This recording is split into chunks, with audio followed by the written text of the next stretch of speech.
This UK royal's death doesn't make any sense. I've uncovered the truth. Professor Alice Roberts is helping to rewrite the history books after helping to determine the cause of death of multiple monarchs from over the centuries.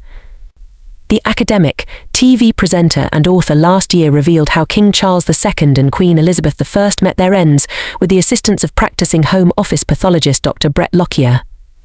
Through state-of-the-art reconstruction based on contemporaneous medical records, they are back again for the second season of TV series Royal Autopsy, in which they conduct autopsy simulations on each of the monarchs using a blend of prosthetic bodies, actors, and toxicology testing and forensic analysis. Their findings, together with Professor Roberts' interpretation of historical eyewitness accounts, now shed startling new light on the final days of George IV, Mary Tudor, King Henry IV and Queen Anne. Over centuries, some of the causes of death listed for these monarchs have been completely wrong, as with Queen Mary, who was said to have died after gout travelled from her foot to brain. The real cause of her death will be revealed in the second episode. We are not really interested in what various historians have reckoned over the centuries, and instead, we are going back to those original sources Professor Roberts told metro.co.uk.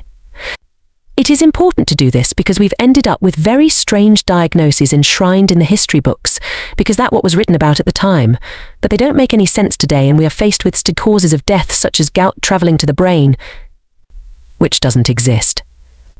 It's important to go back and revisit and come up with something more robust and reasonable an explanation using documents that listed the ailments and symptoms these royals faced throughout their lives and in the lead up to their deaths.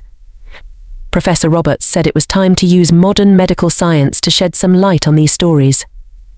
The first episode focuses on King George, who ruled the Kingdom of Great Britain and Ireland from 1820 until his death a decade later.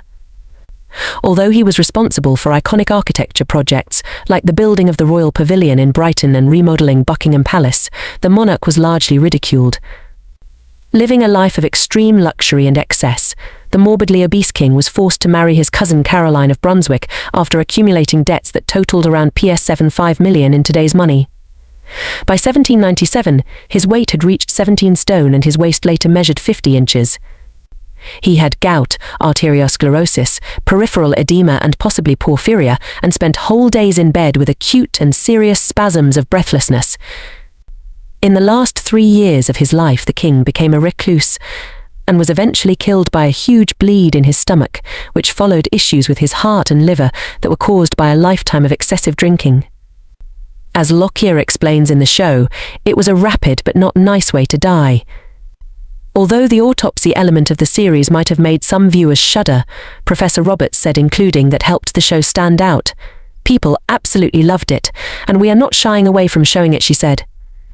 When you see autopsies being represented on television, you don't actually see anything, but we didn't want to sanitize it, and instead make it as realistic as possible across the 4 episodes. The team conclude a cause of death for each monarch.